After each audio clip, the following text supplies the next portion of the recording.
Back chair now recognizes Ms. Lee from Pennsylvania. Thank you, Mr. Chair. Earlier this month, the Institute for Strategic Dialogue, an independent nonprofit team of disinformation researchers, reported its evidence of the Chinese Communist Party's evolution and influence operations. Their research showed how the CCP has begun using Russia and Putin's propaganda playbook. Here is a perfect example. RT, a Russian propaganda outlet, puts out a lie.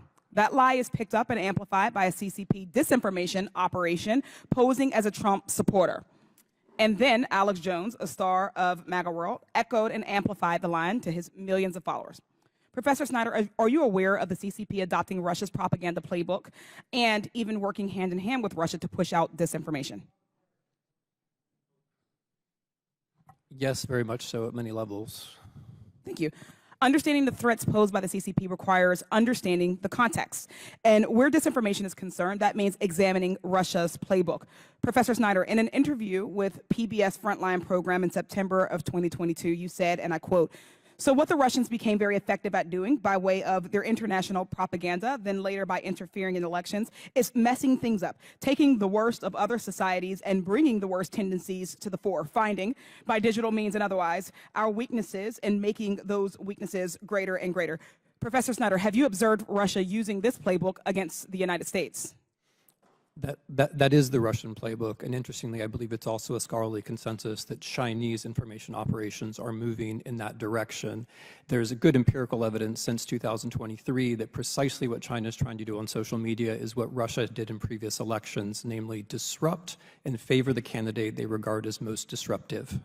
Thank you for sharing that. There have been numerous official warnings, not only that Russia has worked to interfere in U.S. elections, but that it did so specifically to boost Donald Trump's candidacy. The Mueller report warned that Russia interfered in the 2016 presidential election and did so to support Donald Trump's candidacy. On March 10, 2021, the National Intelligence Council issued a declassified intelligence assessment regarding Russia's efforts to interfere in the 2020 U.S. presidential election, which said, and I quote, "We assess that Russian President Putin authorized and a range of Russian government organizations conducted influence operations aimed at denigrating President Biden's candidacy and the Democratic Party, supporting former President Trump, undermining public confidence in the electoral process, and exacerbating sociopolitical divisions in the U.S."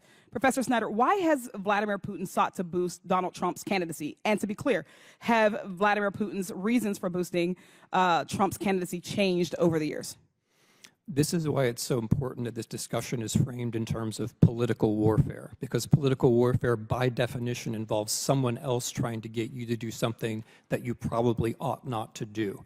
It's not personal, and no one should take it personally. It's the judgment of the Russian state that Donald Trump is the more disruptive candidate and the one most likely to make the United States more like Russia and more accommodating to Russia. Mm-hmm.